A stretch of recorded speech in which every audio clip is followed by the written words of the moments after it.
warahmatullahi wabarakatuh. Nama saya Kafasya Fuadi. Di sini saya akan memaparkan sedikit mengenai Icterus neonatorum atau biasa disebut dengan bayi kuning. Jadi, apa sih yang dimaksud dengan Icterus neonatorum atau bayi kuning? Bayi kuning ini adalah keadaan klinis pada bayi yang ditandai oleh pewarnaan Icterus pada kulit dan sklera akibat akumulasi bilirubin tak terkonjugasi yang berlebih.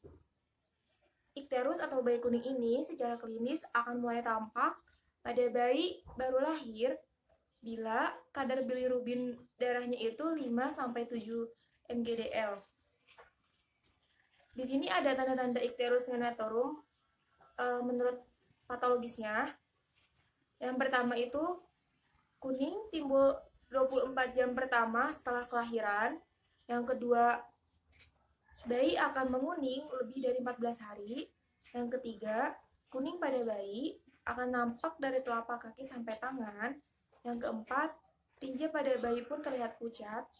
Yang kelima, bayi akan terlihat tidak aktif, tidak mau menyusui, cenderung lebih banyak tidur, dan suhu tubuh yang meningkat atau menurun. Ada juga cara memeriksa apakah si bayi ini terkena Icterus neonatorum atau tidak. Caranya itu dengan meregangkan kulit si bayinya itu terlihat kuning atau tidak. Jika tidak, berarti bayi itu tidak terkena. Apakah penyebab Icterus neonatorum? Kuning menurut fisiologis dapat terjadi pada setiap bayi baru lahir. Kuning ini disebabkan oleh proses maturitas organ hati yang belum sempurna pada minggu pertama kehidupan. Organ hati ini berperan penting dalam memecah bilirubin untuk dapat dikeluarkan dari tubuh melalui tinja ataupun air kencing. Dengan belum maturnya organ hati pada bayi baru lahir, maka kadar bilirubin juga akan mengalami peningkatan yang akan menimbulkan gejala kuning pada bayi baru lahir. Ada beberapa penyebab Icterus neonatorum atau bayi kuning ini. Yang pertama, karena produksi bilirubin yang berlebihan. Yang kedua, adanya gangguan ekskresi yang terjadi akibat sumbatan dalam hati. Yang ketiga, karena prematuritas atau prematur. Yang keempat, ada faktor genetik, rendahnya asupan ASI, gula di dalam darah rendah, dan kekurangan protein. Apa sih yang akan terjadi pada bayi jika si bayi ini tidak diobati?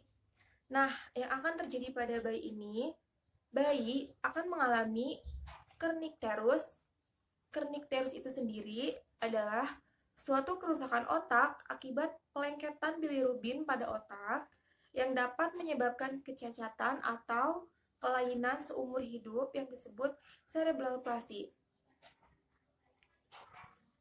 Ada gejala Icterus neonatorum. Yang pertama, mata yang berputar. Yang kedua, kesadaran menurun. Yang ketiga, tidak mau minum atau menghisap. Yang keempat, ketegangan otot.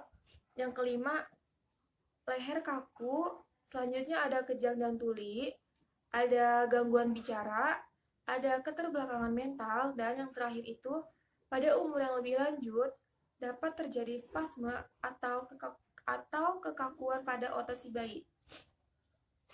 Tindakan pencegahan Icterus neonatorum di rumah. Yang pertama itu harus rutin melakukan pemeriksaan kehamilan saat hamil, berikan ASI yang cukup sejak dini, 8-12 kali sehari. Yang ketiga itu hindari pemakaian pakaian bayi yang menggunakan kapur balut atau pengharum pakaian. Dan yang terakhir, menjemur bayi di bawah sinar matahari. Bagaimana sih cara menjemur bayi yang benar? Nah, ada beberapa cara untuk menjemur bayi yang benar itu. Yang pertama, tempatkan bayi di dekat dengan jendela terbuka untuk mendapatkan matahari pagi antara jam 7 sampai jam 9 pagi. Yang kedua, atur posisi kepala si bayi ini agar wajah tidak menghadap matahari langsung.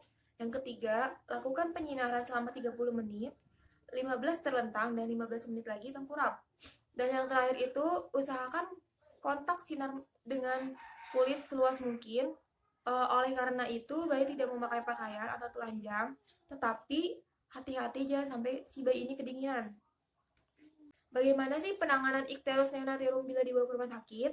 Yang pertama itu ada pemeriksaan laboratorium, yang kedua itu ada fototerapi, di mana si bayi akan disinari selama 24 jam di tempat khusus dengan sinar ultraviolet. Dan yang terakhir itu ada transfusi tukar, yaitu tindakan mengeluarkan darah bayi dan memasukkan darah donor untuk mengurangi kadar serum bilirubin atau kadar hematokrit yang tinggi atau mengurangi konsentrasi toksin-toksin dalam aliran darah. Nah, cukup sekian pemaparan mengenai Ichthyorus neonatorium dari saya. Kurang lebihnya mohon maaf. Wabillahi taufiq wal hidayah. Wassalamualaikum warahmatullahi wabarakatuh.